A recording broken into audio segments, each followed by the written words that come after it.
Welcome to Live, Laugh, Loads, a fun podcast for gay men exploring authenticity and vulnerability. Where we talk about gay culture, mental health, relationships, and sex. Come take a load off with me, Ryan. And me, Dario. So sit back, strap in, and enjoy the ride.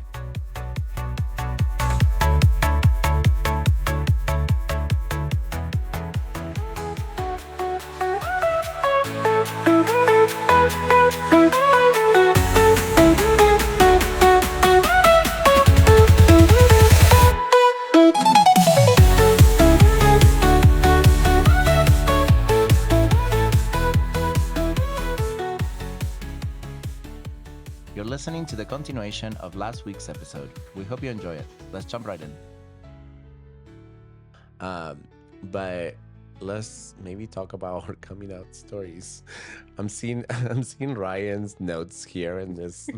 There's literally just like 3 words. There's 3 words, and the 3 words are 14 years old, spyware. And I am so like, what is this going to turn out to be? So please enlighten me, because I don't know it. Okay, so like the phases of me coming out. So definitely to my friend group came out as bi when I was 13 in 8th grade. Mhm. And then I remember also having like the coming out to like my friend group as like just gay.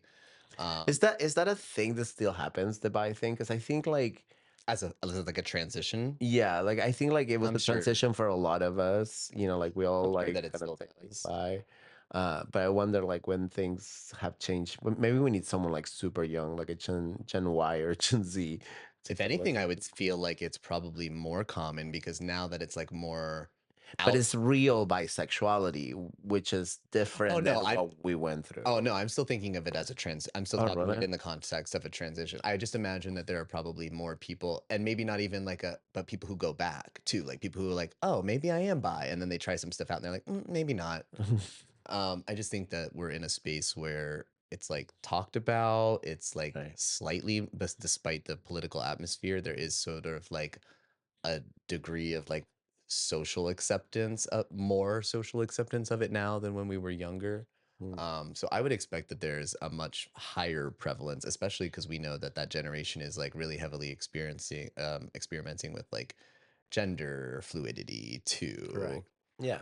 And yeah. But okay, so again, so that was my actual opportunities to come out. I guess I did also come out to my sister, like privately. But so somewhere along the line, I don't know exactly when it happened. Maybe it was in 8th grade. Maybe it was when I was in 9th grade. But at some point along the line, my dad downloaded spyware on our computer, and so what happened, and I don't remember if I even knew that or not, but what happened is I was in drama club, and as part of being, once you get to like high school drama I club. mean, I don't think you had to come out if you were in drama club. Oh yeah, I mean, my dad definitely knew. The spyware was just him confirming. Okay. I'm sure he's like, oh, I can't get my son to hunt or play sports, then he's in drama club, paints his nails. So I remember, so I was in drama club, but my sister, I was helping out at the middle school drama club, and my sister came to pick me up. And as soon as like the first thing she says to me when I get in the car, she just looks at me and she goes, "Dad knows." Ooh. And the next thing I remember her saying, I don't remember much else. I just remember her saying something along the lines of, and he said something about like he'd rather kick you out than like have a gay son living under his roof or something like that. That one. So I went home, I packed a bag, I like threw it out my front window. I waited for a moment when they were like distracted doing something else, and I ran out the front door and went to my the like friend who I had that was the closest, and I remember like walking up, and as I'm walking up, he's already like standing outside Oh my on God, his I'm gonna patio. cry. He's standing outside in his patio, and he's like, "Your parents are on their way." So yeah, my parents picked me up. We all had like a sit down around the table. That was a very short runaway. Yeah. Oh yeah. Okay. I was like, "Well, you're the one who said you didn't want me here." Yeah, So, exactly. so we all sat around the table, had a conversation about it. They wanted me to go. I was already in therapy at the time because I got prescribed Adderall when I was in 8th grade. And at that time I had to go on a monthly basis to see a psychiatrist to have like an evaluation done. Mm. So they decided to kind of like switch up my therapy to like be more than just in relation to me taking ADHD medication. Okay. They decided to like, and Okay, but it actually, wasn't conversion therapy. I think that that was what my dad at least wanted out of it. Uh-huh. Um, uh, but that's not what it was at Yeah. all. It But was it, regular therapy wouldn't work that way. yeah, because it was just a regular Right. therapist. I think Yeah.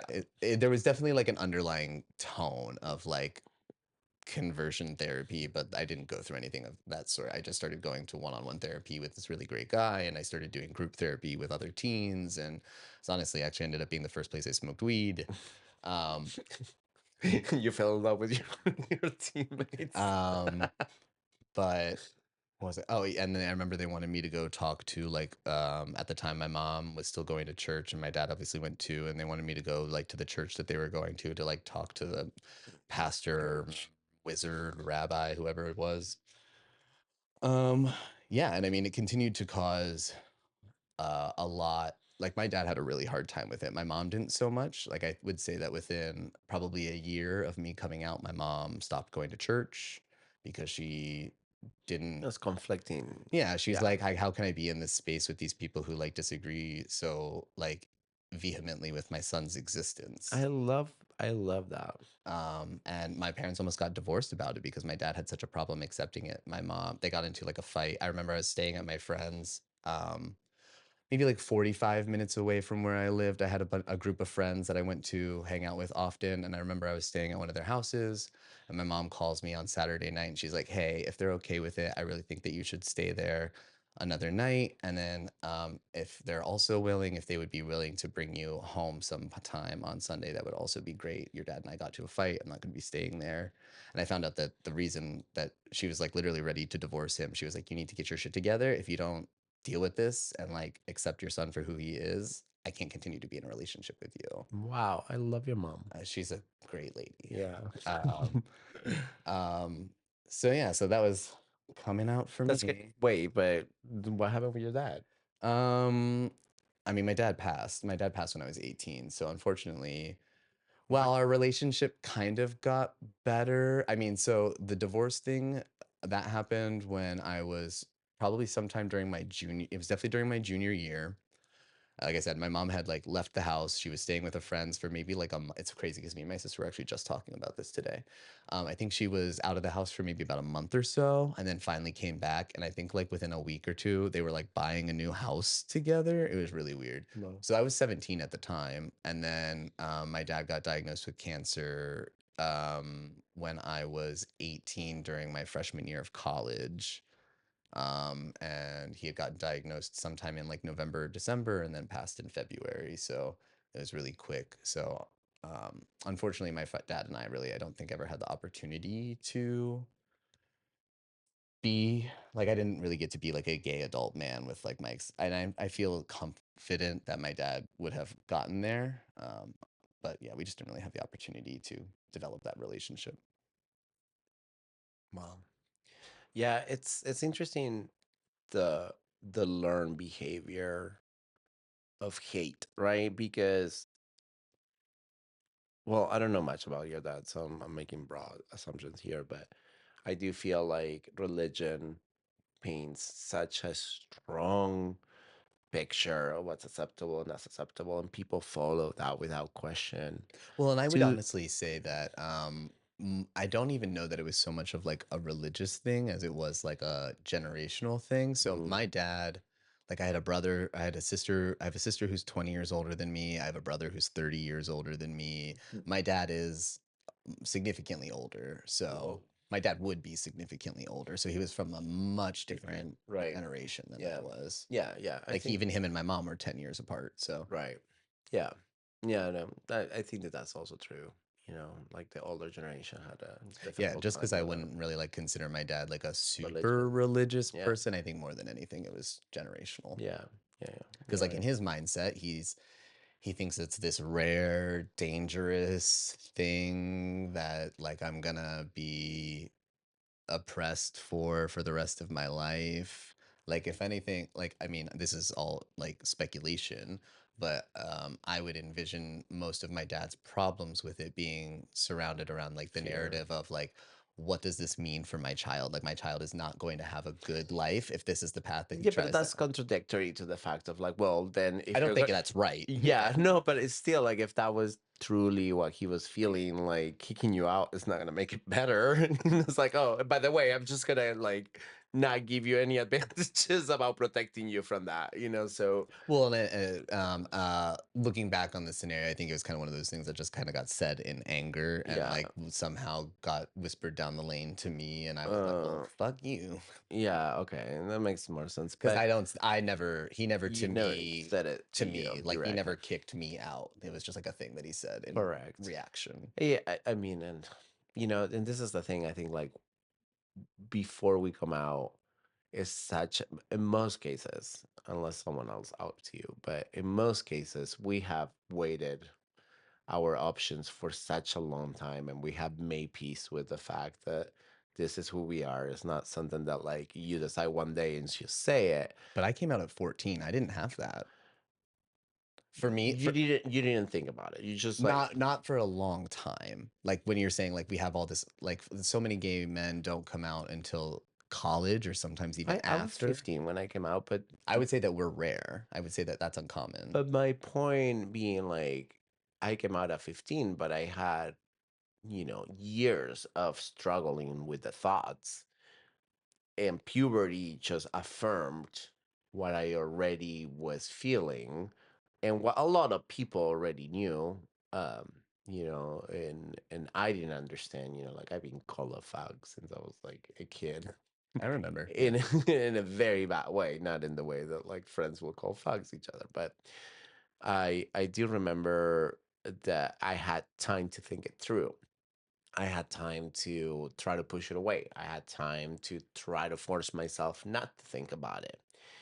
And by the time I actually, and I guess I can get into my story. Uh, but by the time that all of that information came out, we need to also realize that we're just informing someone about something that maybe they had a different expectation or idea, and so they don't have as much time to process it. We've been Like processing it for X yeah, amount of we process time. it for some time, Yeah. whether it's short or long. I think we still thought like I don't think anybody likely decides one day to wake up and be like, oh, today I feel gay. Let's just tell everybody. You know. On that note, I can absolutely actually confirm to you that that's kind of sort of how it happened for me. Okay. When I stand corrected then. Because at the time I still thought I was bi. I was hanging out with this guy and we were on the phone. And I think that he was like, "You're not bi." Like everything we've talked about, like you've never Well, done any. okay. But you're talking about the transition between the bi, where you're already hooking up with gays Yeah.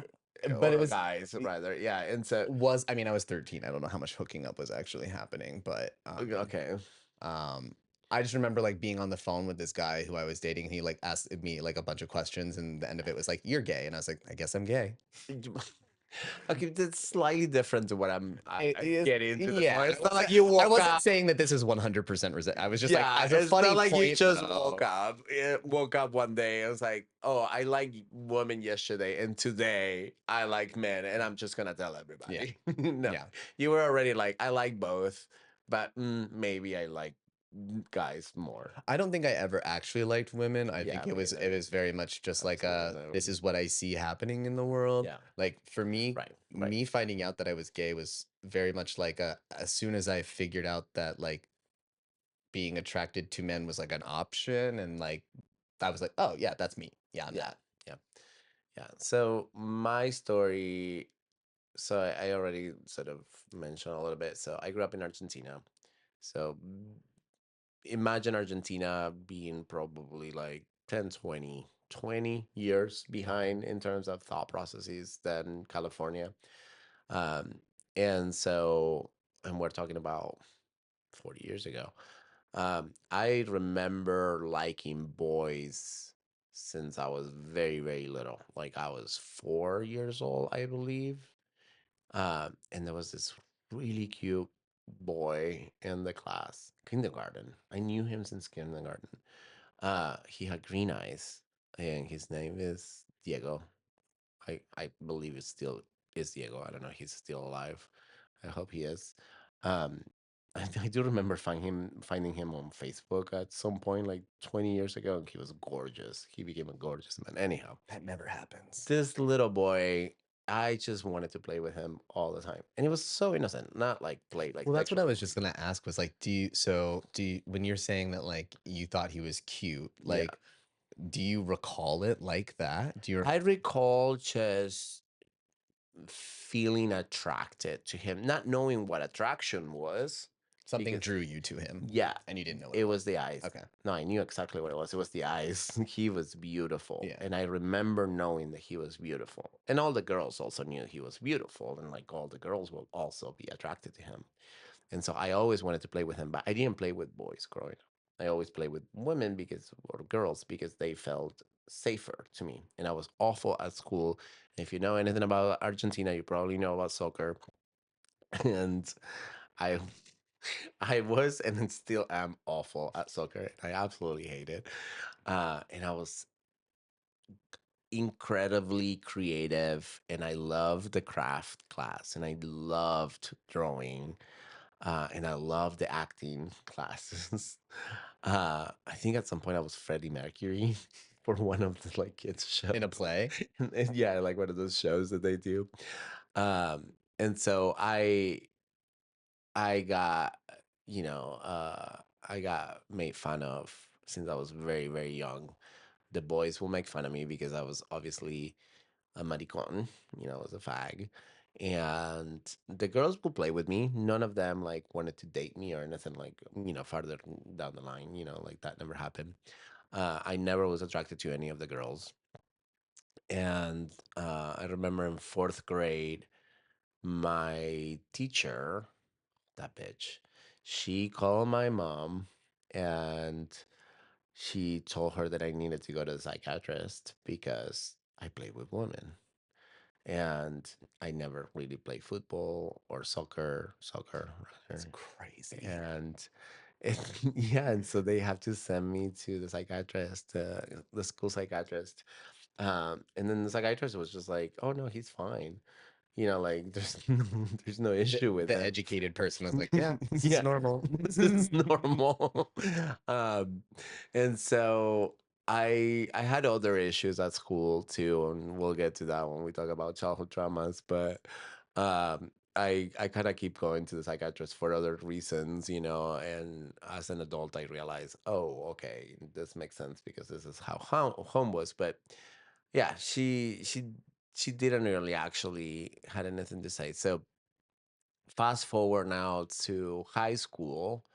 um I still terrible with sports. I'm academically really good, super overachiever. I decided to go into this very old man uh technical high school. There was literally no woman in the classroom. And I so okay, a little bit of history here.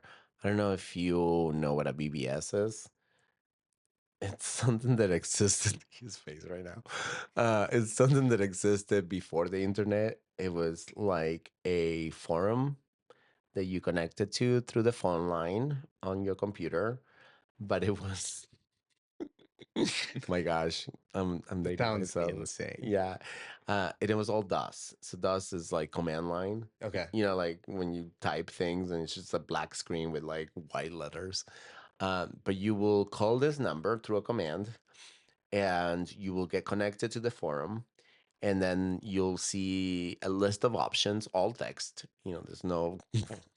Imagery. That's how old I am. There was no visual like Windows things.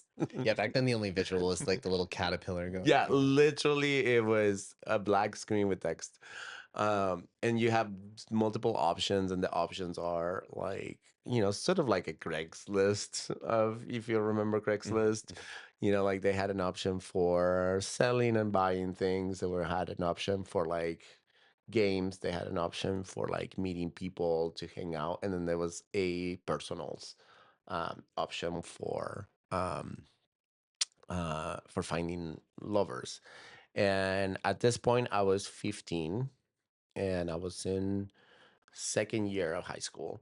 Um, and I started reading through the personals, and it was kind of like fun and a little bit like not pornographic, but the idea of this personals was hot. Like a little naughty. Yeah, it was like a little naughty thing. And, again, we didn't have porn. Like, I think I might have seen a magazine at some point here and there, but there was not a place that I could go and download porn, No, back then it was still on a VHS. Exactly. Well, in like, in like there was the one channel in cable that it was like blocked. Well, I remember HBO used to do like what's it called? Was it? Real Sex. Oh, yeah, yeah, I yeah. remember that was like my porn before porn. Yeah, exactly. Yeah, there were definitely hints to it, but not in the same graphical ways that we can find porn these days. Um, but I do remember the cable one was like blocked, but like if you fine tune like some settings on the TV, like you were able to get like this very noisy black and white, no sound. Imagine like the It was static. with the static like lines like moving like everything, but like for like you will get a grasp of like, oh my god, She's like split in two. Yeah, And I would go down exactly. here, heads up here. So that was my exposure at the moment. So imagine like reading, personals, which were like not even graphical, like in the ways that you will find them on Craigslist. Uh, but they were absolutely like sexy, like and the fact that it was real people looking for other real people was hot. But the majority of them were just like woman seeking men or men seeking women. And I did came across one which was men seeking men. And so I read it and it was really innocent. I can't remember obviously what it said, but I was like, oh, I'm just gonna reply to this one as a joke. Like that was what my brain Cute, subconscious, Yeah. cute. Like it was just mental gymnastics. At this point, I had already jerked off to, my teammates' Yeah. ideas, and they were all boys, and I will try to push those thoughts away consistently. Yeah, see, I didn't have any of the trying to push it away I thing. never dated anybody. But my parents, since I was very, very little, they told me, you're gonna get married and you're gonna have kids. And it was something that it was repeated quite often. And it didn't dawn on me until I was an adult. I was like, oh, they were trying to like guide my thought process to be straight. Not from a place of being malicious about it, but as what they thought will help, not make me gay. I thought that they believed that they make me gay. I remember I was young, and this is a memory that came later in life, but I remember my dad having a fight with my mom about my mom being too soft to me, too too many kisses, too many hugs, or like too this or too that. Like, and that was actually what was causing the problem of me being gay. You love him too much. Yeah, it's your fault that he's this way. Receiving love from a woman is making him gay. So, oh my god. And so anyhow, I replied to this message and I get a reply back, and I absolutely got defensive. It's like, oh well, I'm not gay, obviously. I just replied to your message as a joke. That's a joke, I obviously. assume you posted it as a joke, dude. Bro. How dare you think of me on gay sex? But tell me more about it. How did you find out that you were gay? Hypothetically speaking. For a friend. And so obviously this guy was older. He was, and okay, I have to say first before I say the ages, 16 is the age of consent in Argentina. So I was like literally months away from turning 16. This man was 29, I believe. And um he saw right through my joke and answer very clearly, like, hey, he was very supportive, very understanding of what was happening to me, which I didn't know what was happening to me, but he knew. And so we talked for months, sending async messages back and forth, me asking million questions. And at some point, I can't remember. I don't think he actually was the one to propose to me. I think it was me. I was a very precocious little bitch. And so I was like, hey, I want to meet you. And again, this could have gone in so many other ways because there's no photos of this person. There was definitely not a verified Like, profile was he hot? check. I don't think he was ugly, but I don't think he was hot. I think he was attractive and young and good enough for what I knew. And the idea and the concept was so thrilling It's a real person. as a real person and the first gay man that I found, that I just found him attractive. And also he was very caring and very sweet. And so I do feel like that was a big um yeah, a big just thing for me, and it still is. I think that those things are really, really important to me to this day when I'm seeking something. So, um, we started hanging out.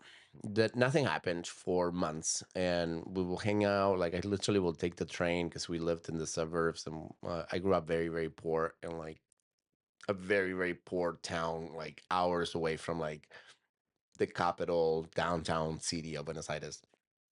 And I will take the train, skip school, uh, to go meet with him, and then we will spend the day together, and we will go to museums, and then at one museum, uh, I kiss him, and he, I have absolutely no concept at this point of bigotry, not because it didn't exist, but because I wasn't exposed to it, in any way whatsoever. It never occurred to me. But I could tell that he was very, very nervous about what I was doing.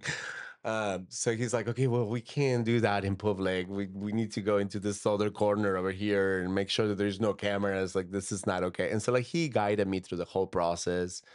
Um, I started asking him to take me to his place. He had a roommate, and he was absolutely not. We're not doing this. Yeah. Like, I will need to talk to your mom before we do any of this.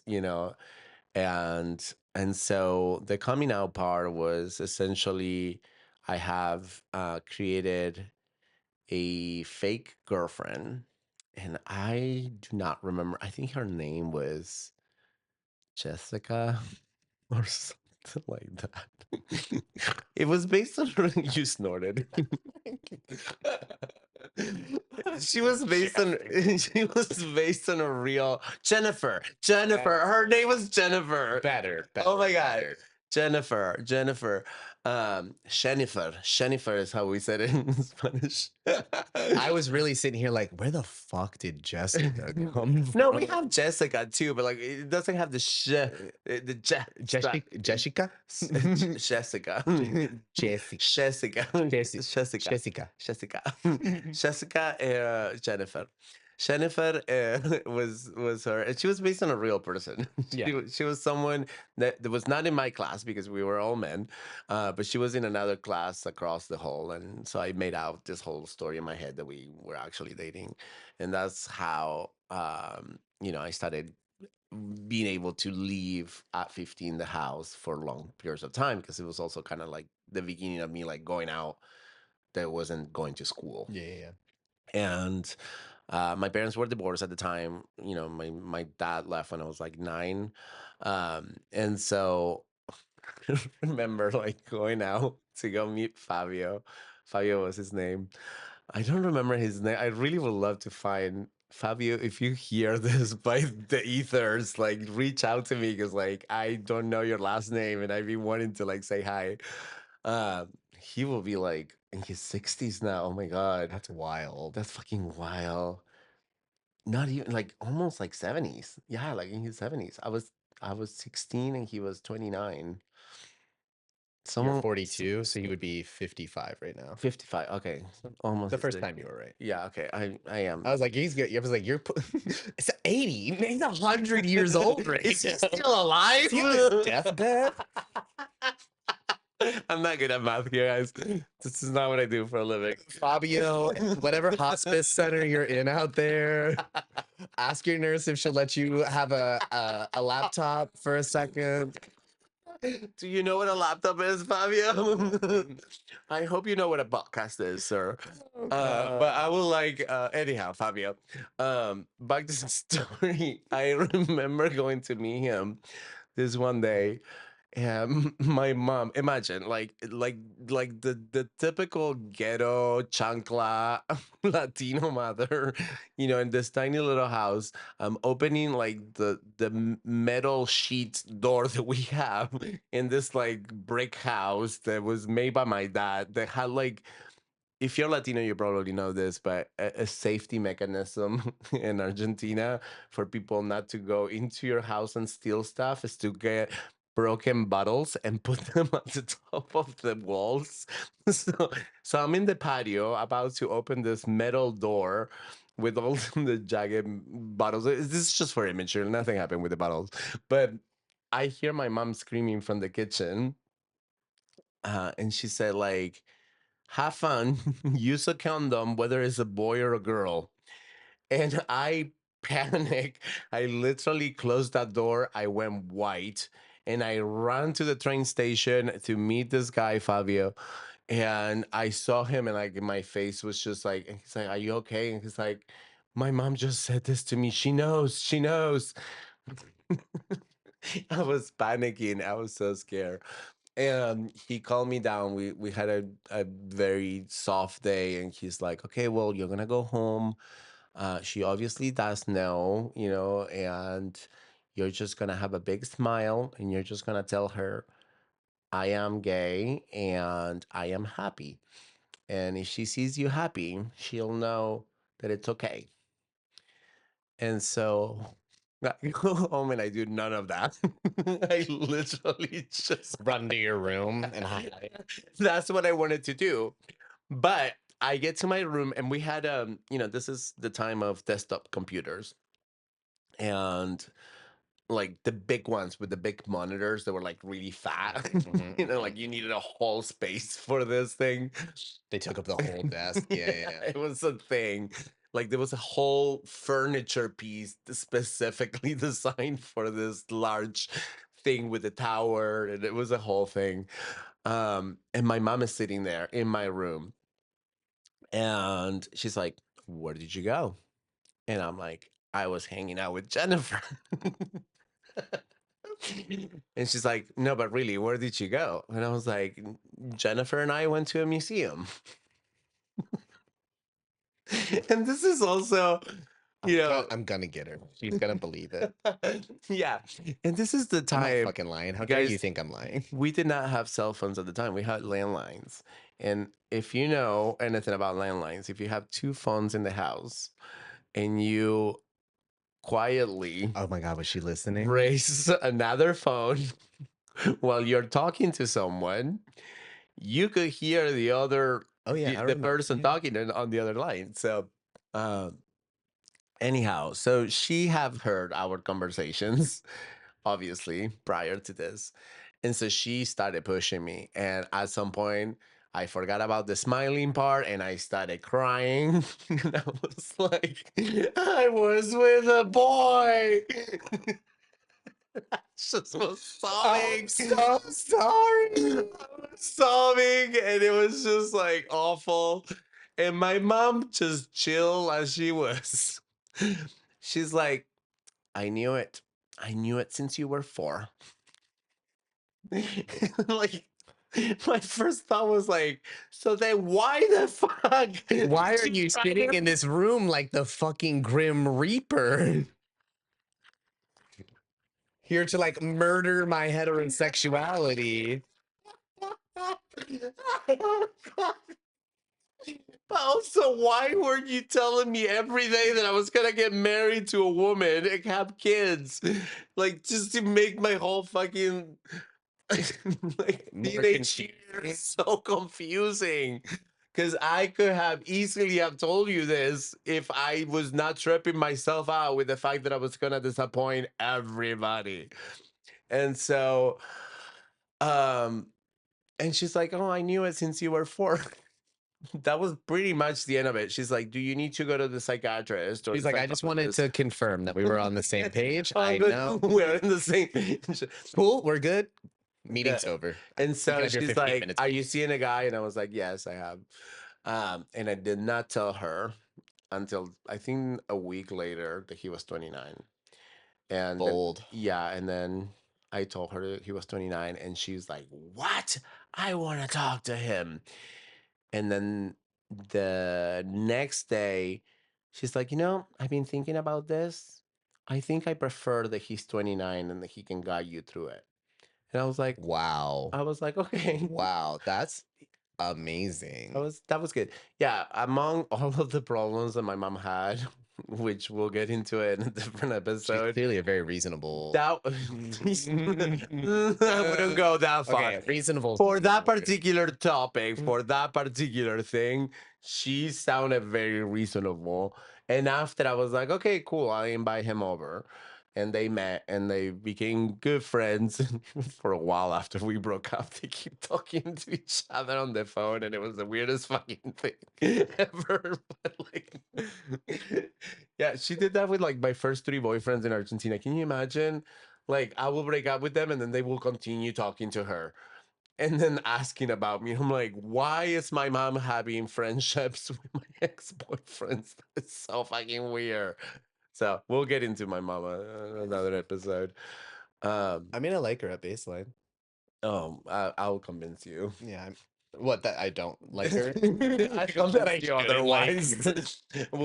We don't talk anymore. She doesn't talk to me anymore. That's She unfortunate. doesn't talk to me because I mean, she handled your like that part she that handled was perfectly. amazing. But I was kicked out a year later because I didn't vacuum properly with a smile. Oh, Okay.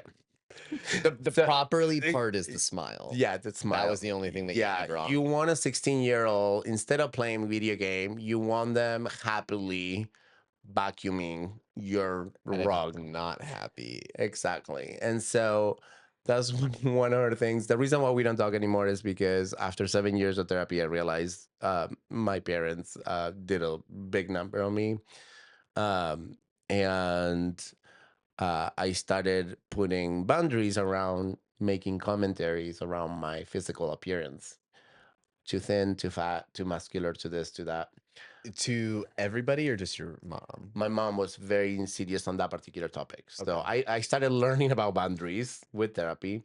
And I was like, hey, mom, we don't talk about my body anymore. Because every time we will talk on the phone, which was weekly, it will set me back like a year of therapy. Like I will have to start over. I was like, well, I feel this way because of this and this and this, and because I told my mom this, and now I feel like I'm disgusting or I'm this or that.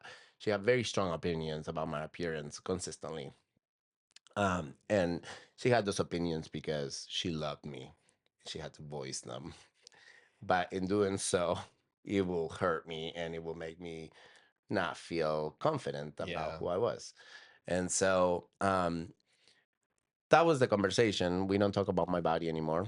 That's something that I don't want to share. Like, I shared these photos because you asked me and you wanted to see my life, and it was my birthday. And so here's how happy I am. But instead of seeing the happiness and my friends and my community and the people that is around me and how joyful I feel, you decided to just go after my body. Not only that, but you decided to go after my body after I finally arrived to a place of self love about what I look like. And you still have an opinion about it. Yeah. Because in the past, maybe I did agree with her, oh, I'm too thin. Or maybe I agreed with her that I was too fat or, to this or to that. But in that moment, I was like, no, no, no. I love my body right now. This is what I've been wanting to be. Like, why would you do that to me? And so I didn't even got into those details. I was like, hey, we don't talk about it anymore. Yeah. And that was very offensive because she loves me and she has to have an opinion. And that's, I think maybe that's a cultural thing, perhaps. I don't really, I'm being gone from Argentina for so long, but it is, the thing that they use all the time just to kind of, Manipulate. yes. Yeah. So, um, all right. I Well, mean, I've heard way worse coming out stories. I mean, just like not in the sense we did pretty good, I think, for yeah, especially yeah, for how young we came yeah. out. Like for example, like the last guy who I was just going out, well, both of the guys who I just went out on, the last two guys I went out on dates with, both were people who didn't come out until after college. The second guy literally has never been in a relationship. Like he is like farthest I've gotten with a guy was 10 dates and then he ghosted me. Mm. Like but he and has this like crazy relationship with his mother. Like he was telling me about like that specific scenario, and like because obviously it's all relative, so like that was the most in-depth thing that he had ever connection with that he had ever had with another man, so he was a little heartbroken about like the ending of it in some Hmm. degree, Yeah. and was like calling his mom and confiding in her and something about like um um I'm sorry to hear about what you're going through, or something about like something along the lines of like, I'm sorry to hear what you're going through. It hurts me to hear that it has to do with a man. Oh. And like, so it's like it was like a very interesting, like, because here I am, I'm like talking, I'm like, okay, well, I'm dating somebody who would be my other boyfriend. So I was like, I'm curious how that would go at like that's just wild to me. Like I can't imagine, it is unfathomable to me to be like in a scenario where I'm with my family and I can't. So it like makes me sad to hear that that's like so common that Hmm. like Hmm. so many gay men have to like go home and put on a mask. Yeah, that's I know people that are 35, 36 years old now that they still haven't told their parents. And I am like, but you live in the Castro, you are dating men, Well, I mean, you those are people's parents know it's everybody's just right, just ignoring it. But I feel like that weighs on you. I absolutely don't in remember, a way that they don't know right, because exactly. they don't know what They the don't know any other way. they don't know any other way. To them, it's like this is what a relationship with a family is like. Imagine like carrying this really heavy weight all your life, and you don't know what it feels like not to have to carry that, but how that affects every other relationship in your life and like all of your relationships with your family as well, right? Because there is no honesty at a core level. That they want to accept you, or that they have whatever reasons you're not telling them, like you are carrying that and you're still trying to make that relationship work, and it's such a sacrifice, and it's not even, it's not balanced, because they're not making that sacrifice, or the sacrifices they're making is just like, well, we're gonna ignore it. Yeah, and I think that for me, it's like the thing that I don't understand is like, and it's like to some degree I get it, like that's your family. So it's like it feels like it just like feels like holding on to something, feels like holding on to like a hot pan or something. Like you're refusing to let go of this thing that's actually doing you harm, Yeah. but all you are seeing it as is like I'm clinging on to like love in some Right. way, shape, Yeah. or form. And instead of making space for real acceptance and real love and real unconditional like caring, which is, obviously what I chose in my life, at this point. And it's kind of interesting because there are things that happen to me that are very, very positive things that are not gay at all. Like there are actually like, like getting a really good job or a good offer.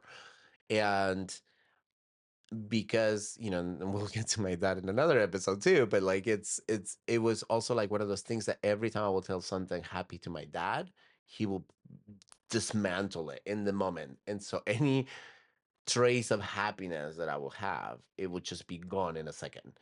And so I also learned to not say, but it's such a different thing, right? Because it's like, oh, I'm not going to tell you about my happy things because I protect those because I want that Yeah, happiness, I don't want right? you to It makes me happy, and taint it. you're going to taint it. And these are not because I fear that you're going to judge me for it.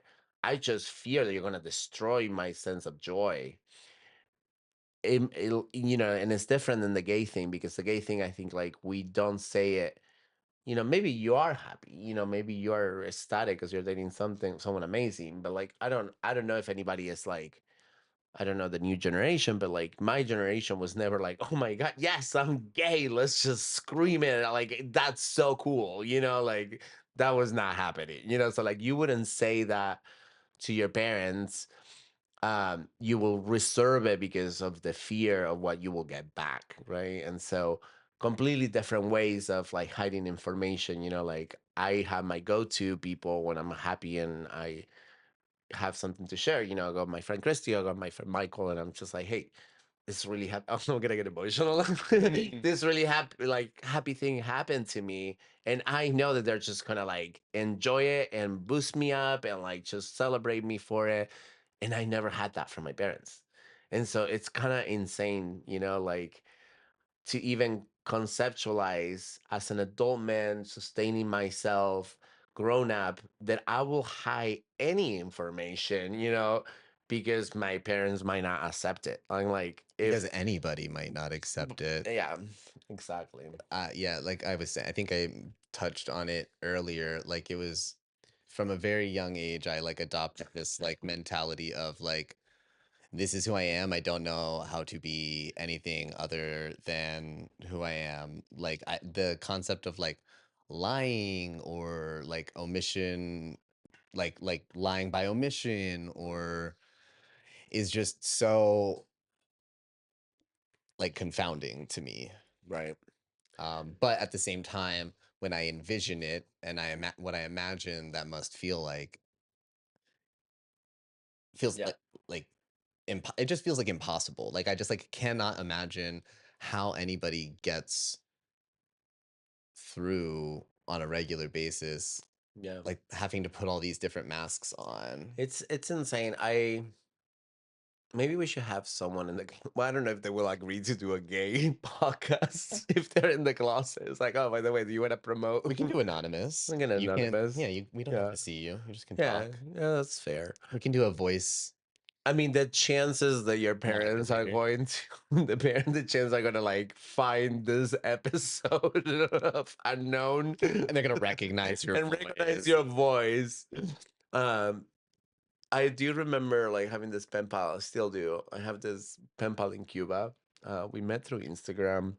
He was straight at the time, quote unquote, because we did have some heated, like, obviously photo sharing, but he was dating a woman.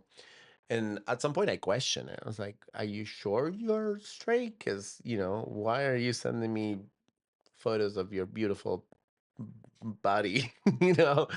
Um, and he's like, "No, well, like, I like men too." And I was like, "Oh, okay. And does your family know?" It's like, "No, I will never be able to tell her." It's like, "Oh, how does that feel?" And I think like we became such good friends over the years. It's been years. Um, that at some point, like, we sit down, like, we have FaceTimed, and we sat down one day and talked.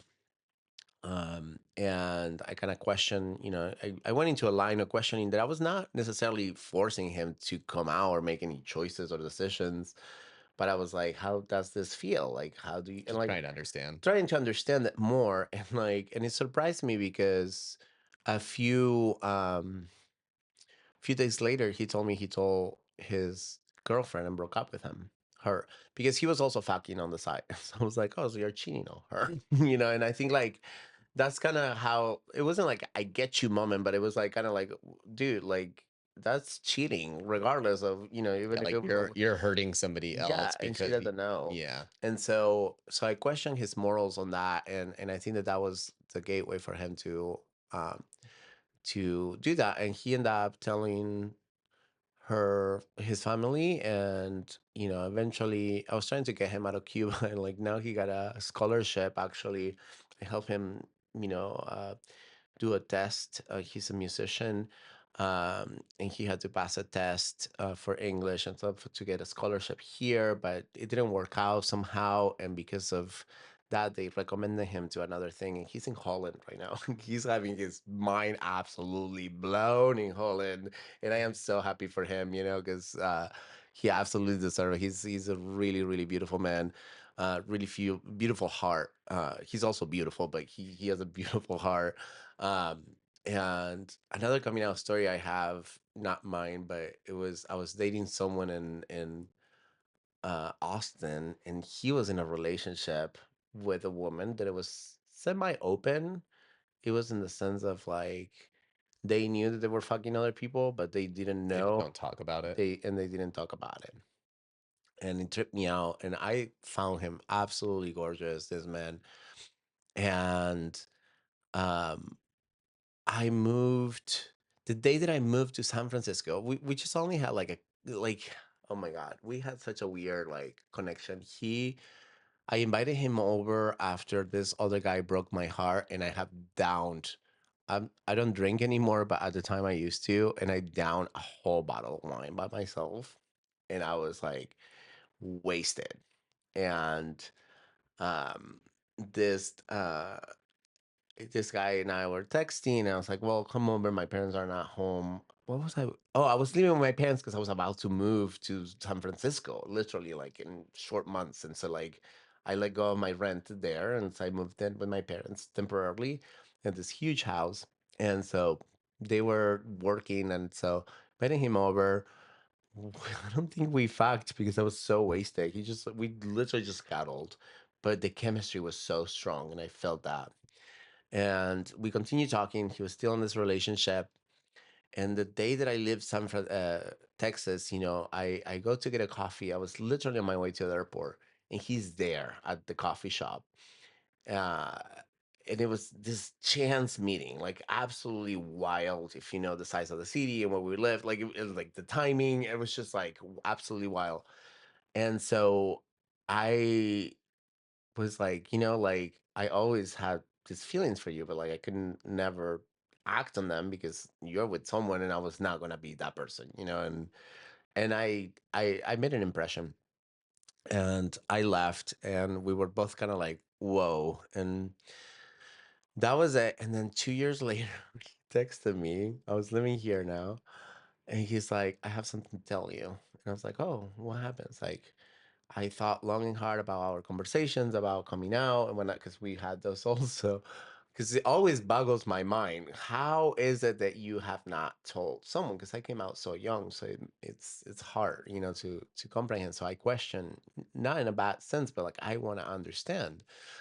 And he told me, it's like, I came out to my girlfriend, and we are separated now, and I'm moving to San Luis, and um I just wanted to tell you because you always like were such a guiding light for me. And I was like, whoa, okay. And so the next day I sent him, he was going on a trip, I think to Asia somewhere with all his friends, and he was really struggling with the fact that he wanted to tell his friends about it. And so I sent him the Velvet Rage. Um, for those that know, that don't know, uh, there's How does it doesn't help with coming out at all. it doesn't. Absolutely it doesn't.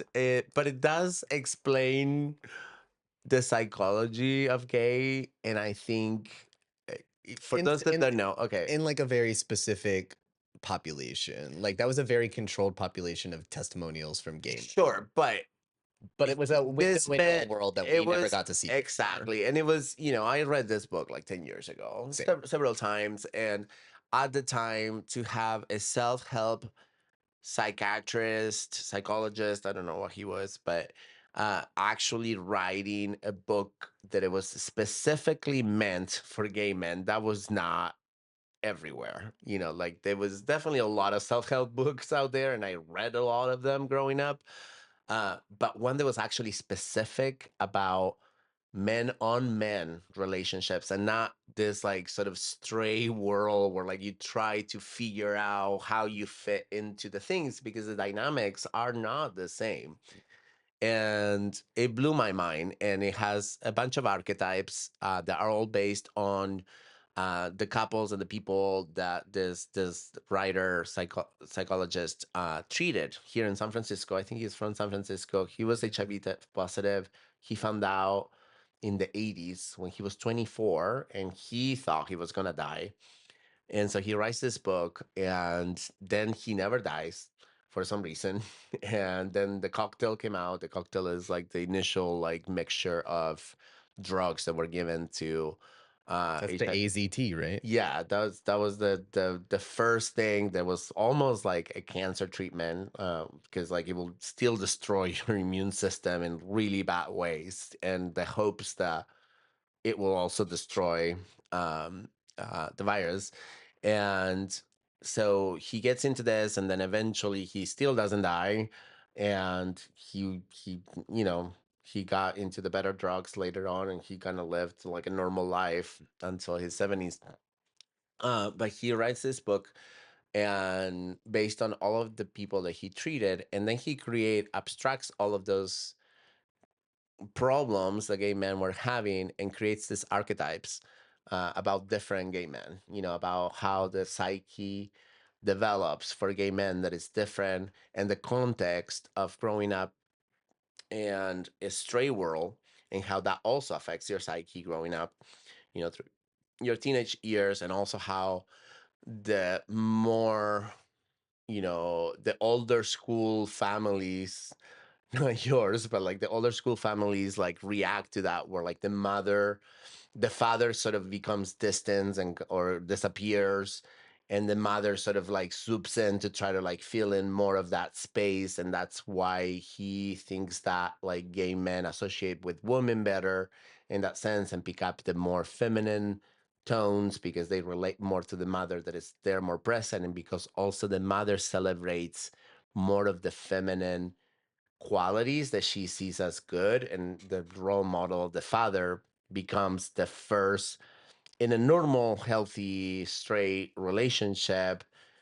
The teenager essentially starts modeling a relationship with the opposite sex of what they will eventually like as adults, right? Oh Like my God. they will I look know what you're for. about to say. And for for gay men, that is essentially what we model after our parents. And lo and behold, Our relationship with our with the father is father, the terrible. relationship with the fathers are terrible, and they are so Interesting. emotionally distant. And and for so many years, and for so many of us, we still chase that emotionally distant person that wants nothing to do with us. And we get caught in that fucking cycle so often. And I see it, I've seen it in myself my whole life before therapy, still through therapy. Sometimes, like, I'm like, oh, wait, what are you doing? This person is not interested. This is a sign of go away, not a sign of love or a sign of, familiarity that feels so like home, because it's actually fucking toxic. And so, um, anyhow, I sent him this book. It's not about coming out about your friends. It's about like, but it does have an archetype about people that are in the closet as well, which was not my case, but I thought that maybe that will help him. That's all I knew at the time. Um, it helped him come out because he left the book out in the plane, and one of his friends saw it. You sold him out. So I actually inadvertently, You basically like sent him like an "I'm gay" tattoo yeah, in the in his mail, and he put forehead. it on his forehead.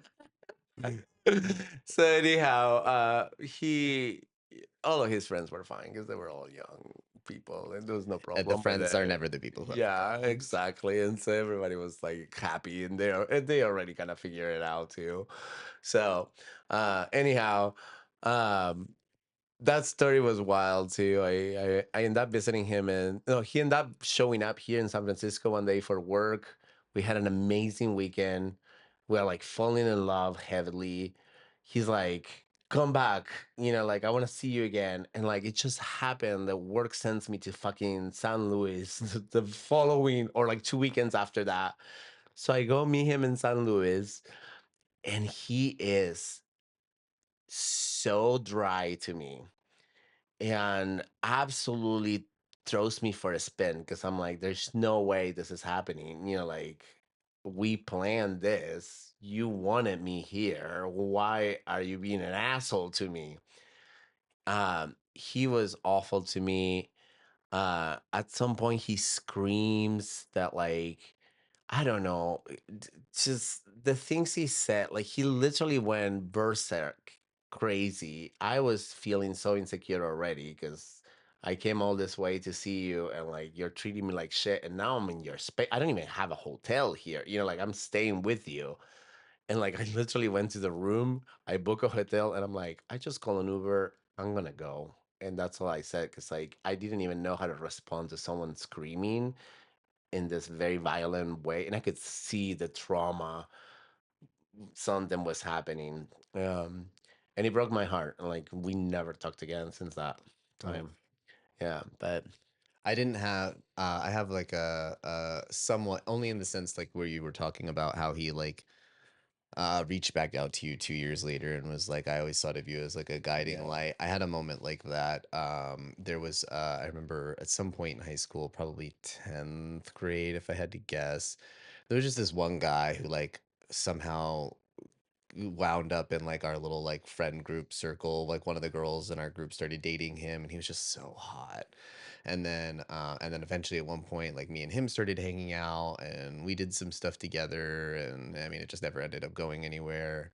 um and then it was like maybe around 25, 26, all of a sudden I forget how it happened. I don't know if he just like texted me. I don't remember how he got a hold of me again, but somehow he like found me on social media or found my phone number and like hit me up and was like, "Hey, it's like I'm back in town. Like I would love to like meet up and just like hang out." And like during the hangout, he had like this whole like,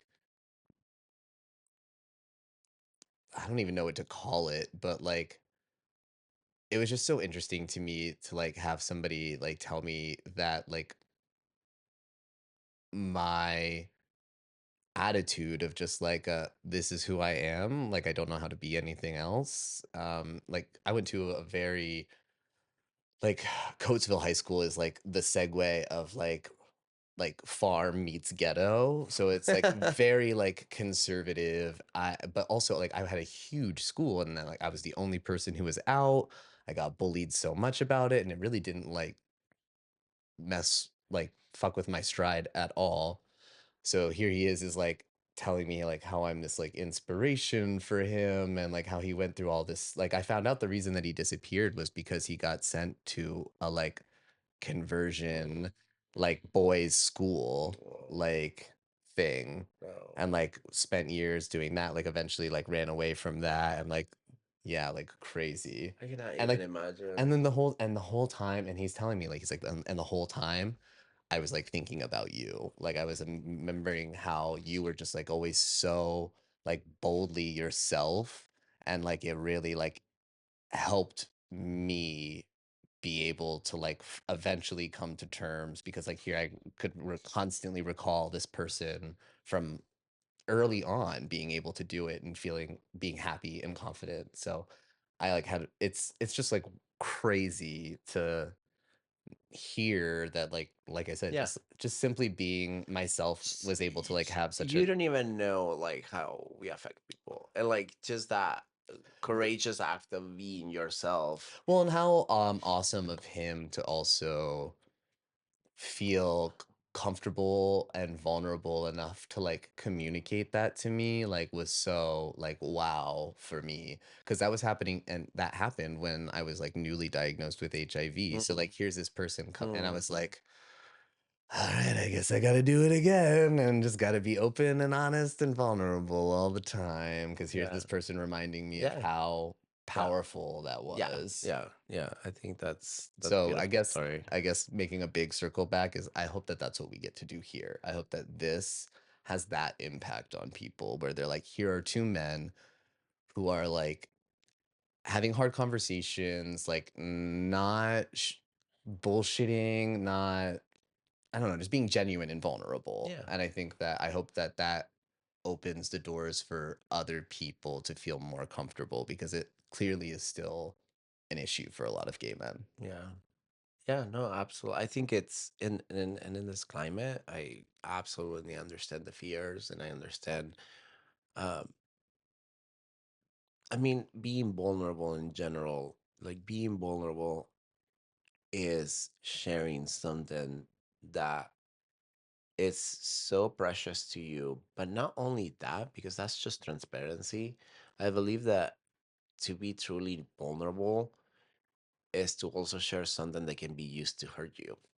And I think that that's a big difference, right? And that's I think why Vulnerability, like inherently, it has this like exposure. It's this, is yeah, yeah, it's like but a it's not transparent because like there's transparency a is definitely different. it's different. You know, a lot of people can just be honest and transparent about like intentions, transparent about who they are without Vulnerability necessarily is like vulnerability willingly is offering something that can more. be used against you and that you do it as like here is a piece of me that is so precious but also so sensitive Fragile. and fragile and it is Vulnerability very doesn't always understand. have to be fragility, though, I will say. No, I don't think it's weakness at all. I think that the act of being vulnerable is strength and courage. Because it's willingly open yourself It's up willingly open to yourself to potential. potential pain and hurt. Mhm.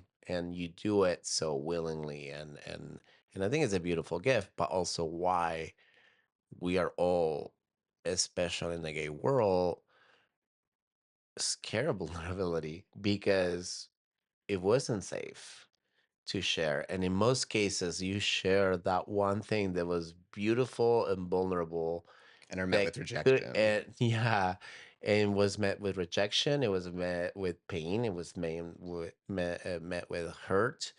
If you happen, to be young and fall in love, you know, in your teenage years, and probably the worst time, and a lot of gay men actually did not experience young love, uh, but if you did and you had a crush and you just, for whatever reason, exposed that to that person and it was met with bigotry or pain in whatever way that showed up, even if it wasn't violent, but it was like someone shutting you out or cutting you off of your life, or even your parents cutting you off of your life because you share that leaves such a deep mark.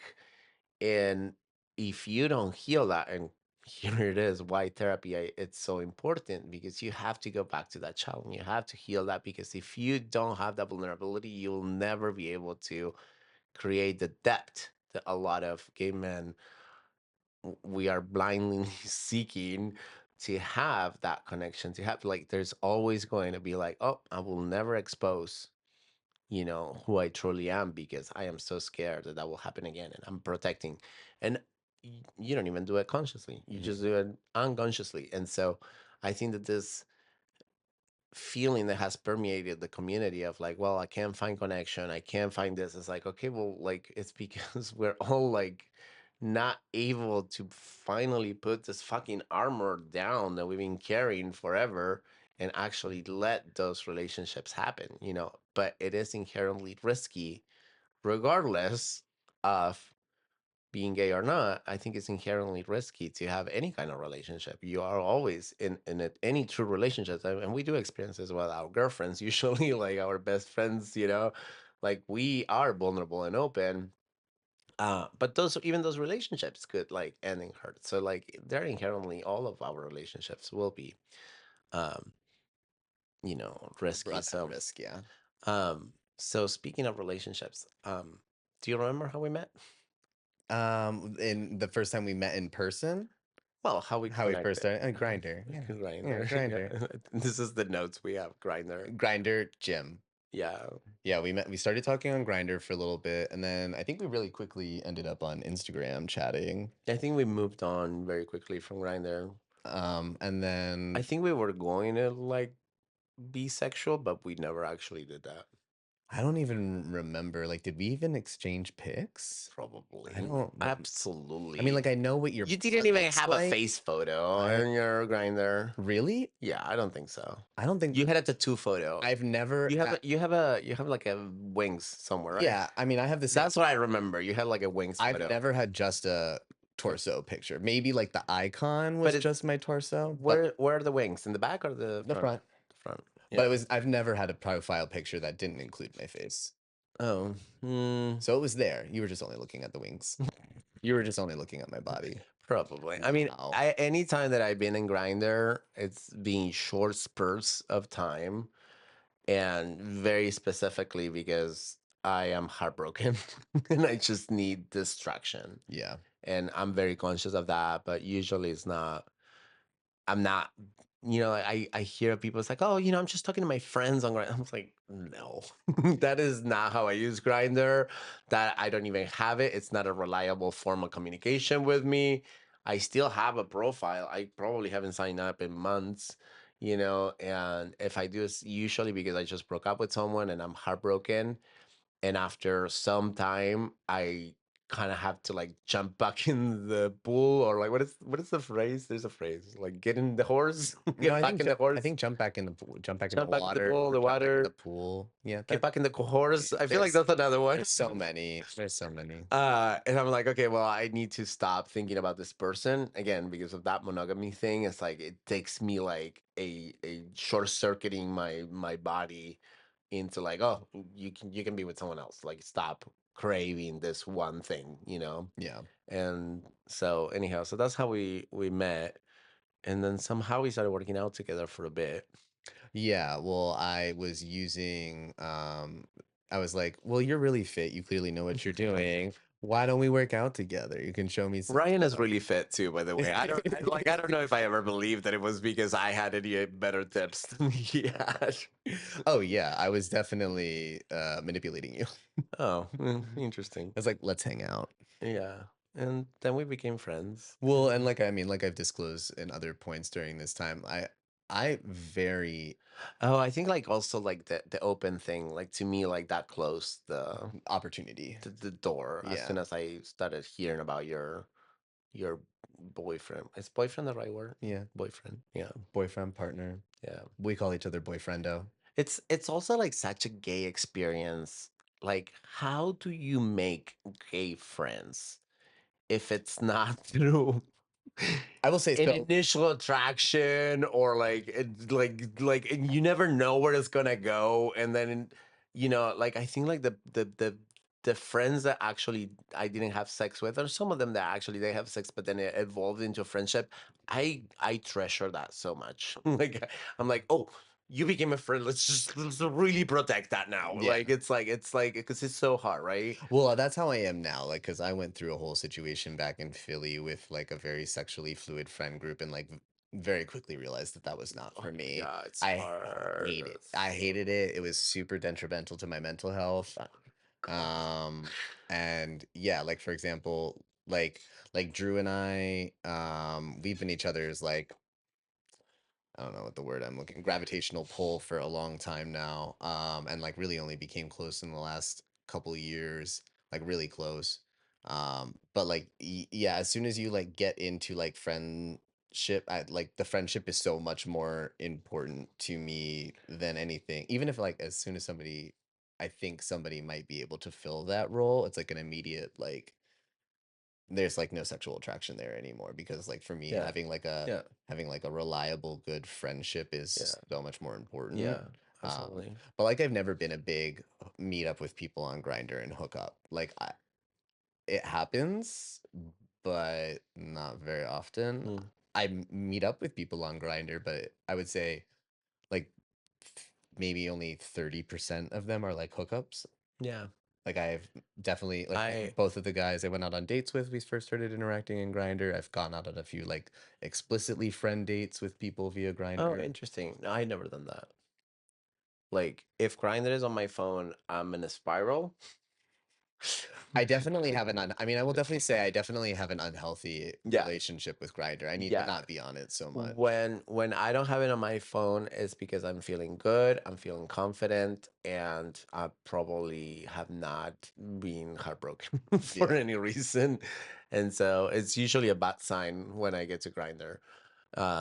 But anyhow, we went all over the place. We're almost at the end of our I think notes, we believe it touched or not. yeah, we which definitely is touched on almost all of the topics. Yeah, it's Just out of order. I'm really amazed. It's probably gonna be like 10 hours long thing, but we'll probably split it on part one and two. So do you want to share about present you? Like who are you today? I feel like I'm always starting, so why don't you start and then I'll go. Okay. Well, you never ask me any starting Well, question. We because have you're always doing the transitionary moment. We're like in deep conversation and you're like, pivot back to the point. that We is have an itinerary and I'm gonna make sure we hit all the points here. so I work in tech and I like having an agenda because I only have 30 minutes to talk about the thing that I need to talk. So this is completely outside my my wheelhouse. So yes, I do work in tech. I do design, software design. Right now I'm doing systems design, so anybody that really cares about what that is, you can research it. Uh, I'm not gonna I'm not gonna give you more I'm information. not That's going for to that. explain That's another episode. any of that. It's it's fun for me, but I don't I don't think anybody wants to listen about it. I am a nerd. I love technology. Uh, that's why we spent 3 hours today, and I was in so excited to just get all this new gear set up. And what else? I'm learning to knit. I'm not very committed to that particular hobby right now, but it's there. I leave the wool out in the He's looking at a at the ball of yarn in the corner of the room with some needles that have a very long string of unknitted thread. there's one row. He's looking at it very longingly the entire time he's talking about it. There's one row of it. All I have accomplished in knitting is like this like square that is like 5 by 5. And I have a picture of it and I feel so accomplished. But I have not been able to knit anything Have I yet. shown you any of the stuff I've knit and crocheted? No, do you do that? I have a whole fashion design degree. I took a whole. Oh fuck. Okay. Well, I need to You take you finish your who you are. We'll get to who I am. so I'm in my knitting era. I just haven't fully kickstarted it. I feel like I need to take another class because I already forgot what to do after that first row. The first step I remember. The second step I already forgot. Every time I try to do the YouTube videos, like it doesn't work. What else? I'm learning coding right now, so I'm doing 100 days of code. So again, kind of connected to the nerd. I'm doing a AI course as well to try to keep up with the times, but also because I find it absolutely fascinating and it's so fun. Uh, it's yeah, mind-boggling to me. What else? I love board games and video games. I host board game night. We're gonna have one Yeah, next I week. can't wait to finally get to attend one and kick everybody's booty. No, you already been in one. Well, I got to come to your Thanksgiving thing that also did some Oh, okay. Yeah. gaming, gumming. Yeah, so it's something that I really love to do is to host my friends in this tiny fucking shoebox apartment in San Francisco. Sometimes there's like 20 people. When I saw the picture of how many people attended, the At one the that I last one. missed, I was like, damn, how did they all fit in there? We make it work. We just get cozy, we play games, and it's great. And I think like it's sometimes really hard to just motivate myself to do it, and I kind of want to put it on auto mode, and just do it like on the third Saturday. And I'm gonna bring this up on the next one. It's like let's just agree to do it because like Everybody can always anticipate it and yeah, plan and for plan it, it. and it'll just be easy if it's not like on auto renew. Like So you always know you have this option yeah, to go and this to. is gonna be here, and because like it's hard for me to just motivate. It's like, do people want me to do this, or do they get annoyed every time I send a group text to like 20 people? And so far I've been doing this since like 2 years now, almost 2 years. The group just keeps growing and people keep coming, but I think it's so important as gay men to have also a safe place that is not a bar, that is not a sex party, it's not a circuit party. There is not pride. There is something that is just consistent and available, and the group is beautiful. Like we have some of the most like funny conversations, deep conversations. We are goofballs and we have so much fun. Specifically, the Thanksgiving game night thing that I got to attend. I think at one point it was like a round robin of everybody had to talk about an interesting story about something they put up their butt. Wow, you were exposed to the depths of it very quickly. Yeah. Yeah, so so those are, I mean, there's other types of depth that we also discussed. Not only the depth Not of just the depth of our buttholes, but also the depth of our hearts. correct. So and then finally, I am a gym bunny, and I work out. I work out. Work out, man. So, but who gay man doesn't? I mean, Yeah. it's a thing. Some gay men don't. It's a make donkey. Yes, Yeah. I agree. Everybody should.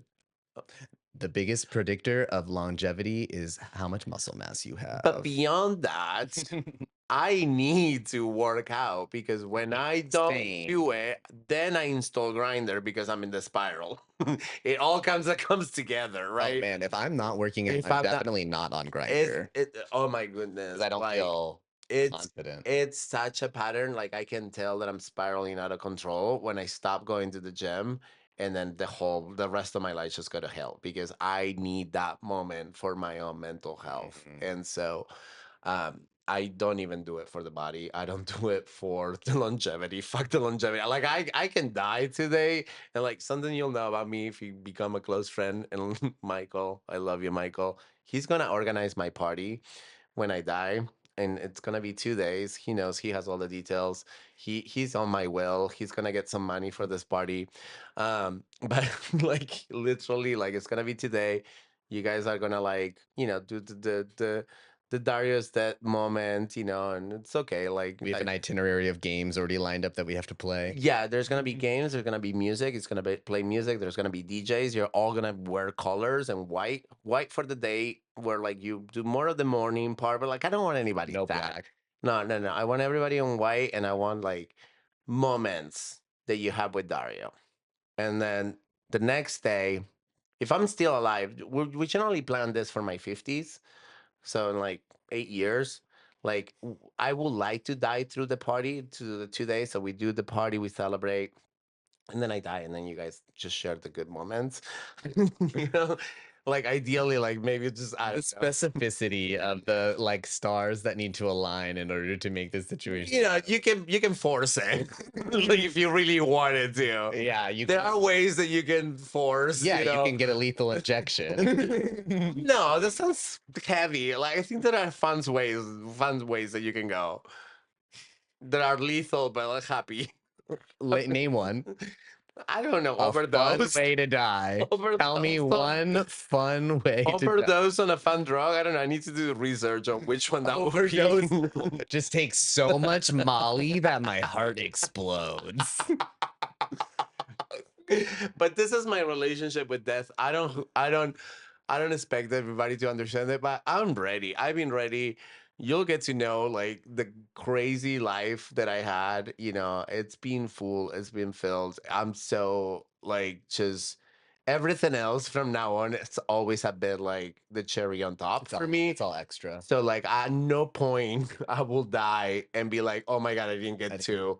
Like it's everything that I have, everything that I am, everything that I experienced through my 20s, my 30s, like it's been so wild. I feel like I lived like 9 different lifetimes, and so I don't even know why we're here, but We're describing who we are today. okay, well, so that's who You're I a am. person who's lived 9 different lifetimes. Exactly. And is ready to so- die. I'm not ready to die.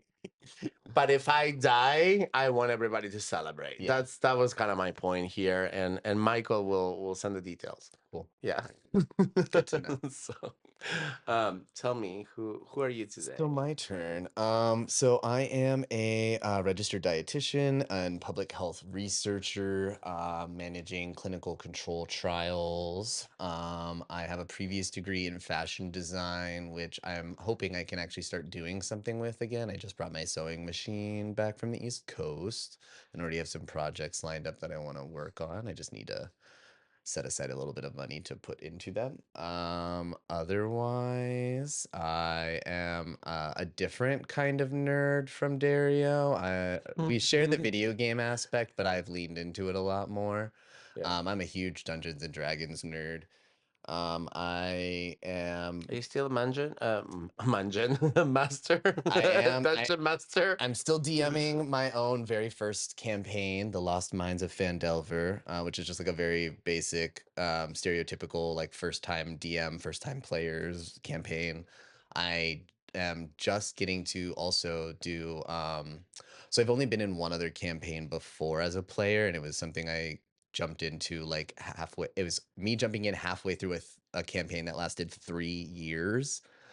So taking over a character that somebody else created that had like a year and a half of content that so it was like very different. So now I'm getting to jump into a campaign where I've gotten to create the character and we'll get to go through like a long campaign, which I'm so excited for. I just got to go have one of the top 5 best moments of my life seeing Dimension 20 live at Madison Square Garden. For those of you who don't know, Dimension 20 is a branch of Dropout, which used to be College Humor. It's like a YouTube channel that streams Dungeons and Dragons campaigns. The gays out there might be familiar with Dungeons and Drag Queens. They actually just finished their second season, which was hilarious. That's really funny. Jujubee is amazing. Yeah, so big Dungeons and Dragons nerd. I have in my studio apartment somewhere between 35 and 40 plants and more on the way. I'm sure my mom is sending me more in the mail. And I also really like to go to the gym. But I would say that my gym relationship is probably really similar to you more than anything. It definitely started out with like a desire to like, oh, I want to get fit, but and like there's that part of Yeah. it still exists, but it's definitely much more of a mental. It's honestly more mental than it is almost physical I for think me. at this point, yeah, I don't have gym goals. No, I have There was a moment where I had a goal to go to the gym and I wanted to have a particular look and feel. And that has gone, even though like even in this particular moment, I don't feel like I'm in the best, what is the word? shape. Shape. The word shape of my life. Shape for $200. It is absolutely, like irrelevant. It's also winter, so I don't give a shit right now. Like, but there was a time where like I care about. I just started actually logging, like tracking my workouts Oh now, wow. and it's more so Tracking the workout or yeah, like with weights. yeah. Like Yeah, literally, I that's have a little huge. like notebook that I bring. I used to do it. Yeah. I just stopped doing it for a really long time. And again, it's not so much that because I have aesthetic goals that I want to achieve. It's more that like like I have strength goals Yeah. that I want to achieve. The Like I want to progression be thing, stronger. like I absolutely did that, especially in the summer. Winter is more about, for me, it's more about maintenance Maintenance, and just mental health, make it to the gym. Like mental health and make it to the maintenance. gym, and I have to trick my brain to say like, well, I know you don't feel like it. I know it's rain, like it's been raining for like weeks in San Francisco. It was so hard this week, and it's literally next door. You guys like I have to go downstairs. Yeah, you're so lucky. Oh my Like God. it's next He has door. numerous gyms in like a 5-minute walking Yeah, distance but like the one that I am currently in is like literally next right door. there. And so, but even then, like I have to trick my brain. It's like, okay, well, just go and walk in the thing for 20 minutes. Anything. Do anything at the gym for 20 minutes. That's something that a lot of and people like. That's a thing that a lot Yeah. of people really struggle with is like it's like an all or nothing Oh mentality. yeah, no. It's which- like if I tell myself when it's raining and I work from home, so like I'm here all the time and I'm cozy and like and I close the computer. Even when I close the computer, it's like, oh, but taking a nap. I think we have Exactly, I think we have a very similar day to day. Yeah, it's like, oh, like it's just so nice, so much nicer. And I'm like, nope, just do it now. Just go for 20 minutes and then come back. It's literally like it's in total, it will take me 25 minutes to go downstairs and come back up, like So you trick your brain. I for- trick my brain. I force my hand with pre-workout and creatine. Oh no. I'm like I've started drinking. I don't even do things. Well, I anymore. do creatine only because it's been so. I have it. I just keep Well, forgetting to they're take it. starting to see that creatine is showing lots of mental health benefits, Yeah, mood, I memory. I know because I give you the guy that said it the other day. I knew it beforehand. You knew it? I knew it before. That little pretty boy who we just found out Oh is my God, great, but I he still is suspect his so release by. handsome. He's so handsome. He's so cute. Should we tell what his account is? So his- everybody can go see? all I want to say is like, but it's not BioLane. That's the other guy. No, what's Little baby BioLane. he has Baby the most Lane. beautiful eyes. He's adorable. He is, and he's so well spoken. But for everybody who's listening, you should take 5 grams of creatine every single day, both for muscle mass maintenance and also for your mental health. Okay, well, I will remember. Uh, I will have to. I don't know where he's at. It's one, but the pre-workout is mostly just like a delivery system for the creatine. Like I do like a half a scoop maybe, but then like I said, part of it is also like, okay, I've started drinking the pre-workout. I have to go to the gym now. Hmm. It's like I said, it's forcing my hand. Yeah, no, the way that I do it is different. I just trick myself into going for 20 minutes, and once I'm there, and once I'm moving, there is Crazy that you have absolutely to go that far back in our conversation to find something. We talk about him all the time. here he is. There, Yeah, here. what's Yeah, his name? Train Bloom. Train Bloom on Instagram, everybody. Oh my God, he Do is yourselves a so favor. handsome. He is so handsome. And he's so smart. It's more. And He's he's really so good humble. he's really good at communicating health information. Yeah, like oh my God, he has it all, and he's not gay because he mentioned his girlfriend. So, oh well. And he's unattainable, so we're all smitten. Yeah, like daddy. Yeah. It all comes back full circle, baby. Okay, we're almost done with our thing. I'm surprised. Yeah, I We only talked got here at 2 p.m. It's now 7, 8. almost, it's 7:57 I p.m. am so hungry. We're gonna eat soon. I know both of our stomachs are scrambling so much. I think we are like at the oh Jesus. Do you want to just like start? I think we could probably just start talking about kind of like some plans for the future. I feel like this feels like a really good.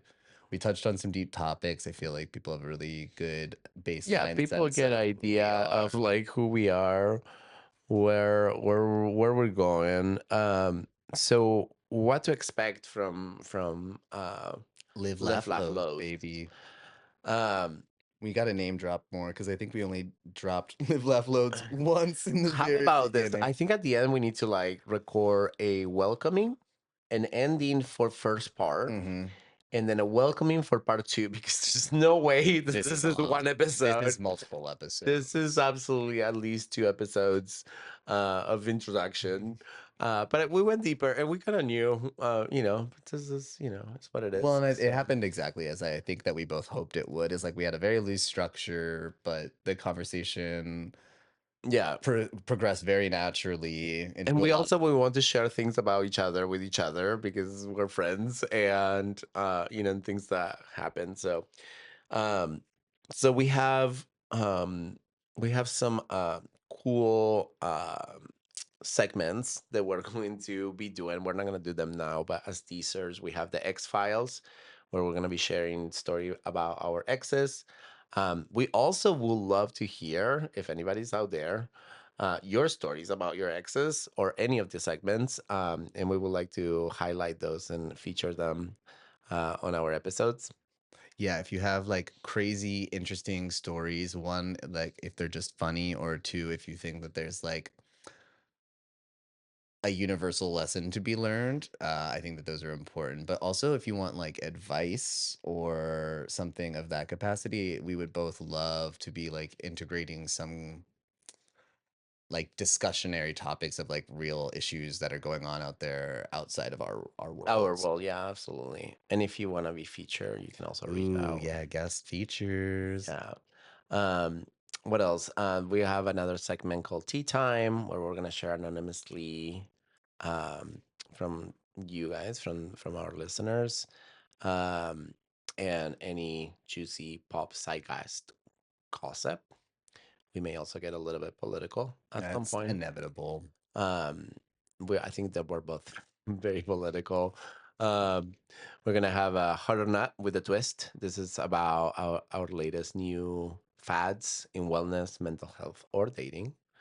Um, and I know I will love to like run every new diet through the dietitian I have strong feelings. If you're out there eating carnivore, know that I'm concerned about you. So we're gonna be talking about those things as well. Um, and Okay, so I guess we kind of almost did this. We thirst trap. We just thirst trap you guys. Rain Bloom, you're So, thirst trap of the week. the first thirst trap. Congratulations. So, yeah, he's When we make a post, we're gonna do like a shout out to you because you were our very first thirst trap. Oh my God, that is what it is. So, It'll be our first collab. yeah, so we I only wish.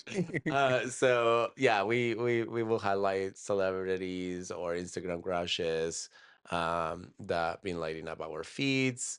So oh, also my thirst trap. I do have a note here for my thirst trap was He's been all over. oh my God. Like I don't know where, like what's happened to the algorithm where all of a sudden he's so relevant. Let me share the name I know. before you go crazy. Um, Andrew Garfield at the Golden Globes. Oh my God, you guys. That beer took him from a 6 maybe for me to an absolutely like over 10. Physically, I would say that everything Physically. I've been seeing in all But the interviews with I him, think like the 6. oh my he God, he he's so is emotionally mature. oh he He's a is vast little so ocean of a man. so grounded, so vulnerable. Mm. Correct? He is so vulnerable. He does expose himself. He talks about his mom passing. If you guys haven't seen that, like, you absolutely should watch it. I think he was on Sesame Street talking about death. I can't imagine that there's a single interview with Andrew Garfield Where he's out there where there's yeah. probably not a moment of like really intense He vulnerability. he is able to drop in a heartbeat. He's not American. Is he British? Australian? I don't think he's British. No? We can find that out. Okay. I'm curious. He wants to look up while we're podcasting instead of. Why not? I mean, come on. We have All right, the both. natural reaction. We got to get the. Where is Andrew Garfield from? Oh, Los Angeles, California. Okay. I don't know. I was like, making I a- don't hear it's definitely not a American. single accent. Oh, Garfield. Yeah, the totally European Slavic Garfield. Very typical. How did we not catch it? Oh my God. Well, I just thought there's no way this man is American So with this level emotionally of mature, there's no way. There's no way this person Maybe he spent a lot of time abroad. anyhow, we have oh my God. We're gonna have a segment. I don't know if we're gonna get into this. Do you want to get into this? Escapades today? Escapades? Not today. I feel we got into depth of many things. Yeah. But our sexcapade segments is gonna be a funny, awkward, memorable stories about sex and intimacy. We're gonna keep it cheeky and consensual, which is a big word in the gay world. That is very important to both of us. And yeah, and then yeah, if you send us your questions, the segment is gonna be called Queer as Fuck, FAQ. Instead of QAF. Exactly. So okay, well that was the end of our notes. We're closing, so we're wrapping up. Dating advice, queer tip of the day. Tell me. Don't fucking ghost people. The queer tip of the day is that, like, if you just aren't feeling it, just tell them. You're not going to break their heart. There are plenty of fucking fish in the sea. We're all going to make it through. The worst thing that you could do is just completely ignore somebody and ghost them. It is kind to them, but also speaks about your own character. Ghosting someone speaks about who you are as a person. So don't do it. You're not a shitty person. Let's all be better. You know, I I think I want to plug in. So did I tell you we have a Blue Sky now? Because yeah, we're not gonna open a Twitter account. I think that's smart. Yeah, we're not opening a Twitter account. So I made as a Blue Sky account, and I'm actually looking up at. And you can also find us on Instagram at, is it just Live Laugh Loads or is it Live Laugh Loads Podcast? It's LiveLaughLoads.podcast on Instagram and Live Laugh Loads Cast a Blue Sky. There's a lot of other stuff here. BSKY social. I guess if you use Blue Sky, you'll figure out what that is. But just look for us as Live Laugh Loadcast on Blue Sky, and we have a blog, LiveLaughLoads.com, and we'll be posting our first episode on all the podcast things, which are iTunes We know of iTunes and and Spotify. We have to Spotify. do research into And finding I out where think the that there is like an Amazon one. Amazon. We'll post it somewhere. We'll make it. By the time you're listening to this, it will be in all It the will places. be everywhere. And if you want to also find our accounts, my Instagram is tattooedgay. And I am he's.Tryan, Tryan spelled T Ryan, Tryan. Well, thanks everybody for Yeah. making it to the end. Thanks and good night. You can listen to our podcast on Spotify, Apple Podcasts, and YouTube. You guys can check us out on Instagram at LiveLaughLoads.podcast, on Blue Sky at LiveLaughLoadsCast, or look us up at LiveLaughLoads.com.